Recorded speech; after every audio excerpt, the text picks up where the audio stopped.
ನೀವಿನ್ನೂ ನನ್ನ ಚಾನಲ್ಗೆ ಸಬ್ಸ್ಕ್ರೈಬ್ ಆಗಿಲ್ಲ ಅಂದರೆ ಸಬ್ಸ್ಕ್ರೈಬ್ ಆಗಿ, ಹಾಗೆ ಈ ವಿಡಿಯೋ ನಿಮಗೆ ಇಷ್ಟ ಅಂದರೆ ಲೈಕ್ ಮಾಡಿ. Thank you. ರವಿ, ಇನ್ನು ಮುಂದೇನಾದರೂ ನಿಮ್ಮಪ್ಪಂಗೆ ಒಳ್ಳೆಯ ಹೆಸರು ತೆಗೆಯೋ ಪ್ರಯತ್ನ ಮಾಡುವಂತ ಲಕ್ಕಿ ಅಜ್ಜಿ ಹೇಳ್ತಾರೆ.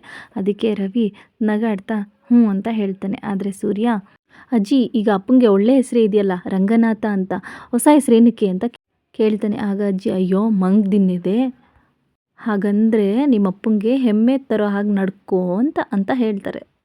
ಹೌದು, ಮೀನಾ ಎಲ್ಲಿ ಅಂತ ಕೇಳ್ತಾರೆ. ಆಗಲ್ಲ, ಅವಳು ನಿಂಗೇನೋ ಕೊಡಬೇಕು ಅಂತ ರೆಡಿ ಮಾಡ್ತಾ ಇದ್ದಾಳೆ ಅಂತ ಹೇಳ್ತಾನೆ. ಹೌದಾ, ಸರಿ, ನನಗಳು ಸ್ವಲ್ಪ ಮಾತಾಡೋದಿದೆ, ನಾನು ಹೋಗಿ ಮಾತಾಡಿಸ್ಕೊಂಬರ್ತೀನಿ ಅಂತ ಹೇಳಿಬಿಟ್ಟು ರೂಮ್ ಹತ್ರ ಬರ್ತಾರೆ. ಮೀನಾ ಮೀನಾ ಅಂತ ಕರೀತಾರೆ. ಆಗ ಓ ಅಜ್ಜಿ ಬಂದ್ರಾ, ಬನ್ನಿ. ಏನೇ ಮಾಡ್ತಿದ್ದೆ ಮೀನಾ ಅಂತ ಕೇಳ್ತಾರೆ. ಅದಕ್ಕೆ ನೀವು ಬಸ್ಸಲ್ಲಿ ಹೋಗ್ತೀನಿ ಅಂದ್ರಲ್ಲ, ನಿಮಗೆ ಚಳಿ ಆಗುತ್ತೆ ಅಂತ ಶಾಲೆ ಎತ್ತಿಡ್ತಿದ್ದೆ ಅಜ್ಜಿ ಅಂತ ಹೇಳ್ತಾಳೆ. ಅದೆಲ್ಲ ಇರಲಿ, ನಾನು ನಿನ್ನ ಹತ್ರ ನೆನ್ನೆನೇ ಏನೋ ಕೇಳಬೇಕು ಅಂದ್ಕೊಂಡೆ. ನಮ್ಮ ಸೂರ್ಯ ಏನಾದರೂ ಸಾಲ ಜಾಸ್ತಿ ಮಾಡ್ಕೊಂಡಿದ್ದಾನ, ಅವ್ನಿಗೇನಾದರೂ ಹಣದ ಸಮಸ್ಯೆ ಇದೆಯೇನೆ ಅಂತ ಕೇಳ್ತಾರೆ. ಹಾಗೇನಿಲ್ಲ ಅಜ್ಜಿ, ಯಾಕೆ ಹೀಗೆ ಕೇಳ್ತಾ ಇದ್ದೀರಾ ಅಂತ ಹೇಳ್ತಾಳೆ. ಅದಕ್ಕೆ ಅಜ್ಜಿ, ಅಲ್ಲ ನಿನ್ನ ತಾಳಿ ಸರನೂ ಕಾಣಿಸ್ತಲ್ಲ, ಹಾಗೆ ಕೈಯಲ್ಲೂ ಒಂದೊಂದೇ ಬಳೆ ಹಾಕ್ಕೊಂಡಿದ್ದೀಯಾ ಅಂತ ಕೇಳ್ತಾರೆ.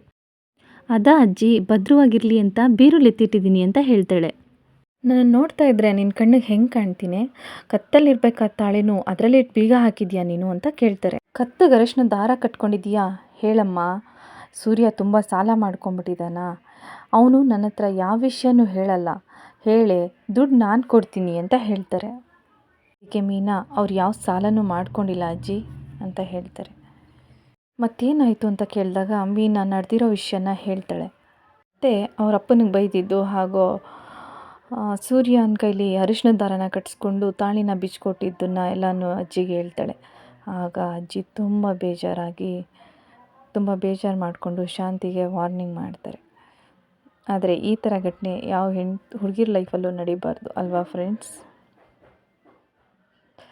ನೋಡೋಣ ನೆಕ್ಸ್ಟ್ ಸಂಚಿಕೆಯಲ್ಲಿ ಏನಾಗುತ್ತೆ, ವೆಯ್ಟ್ ಮಾಡ್ತಾ ಇರಿ. ಮತ್ತೆ ಸಿಗ್ತೀನಿ ನಾಳಿನ ಸಂಜೆ.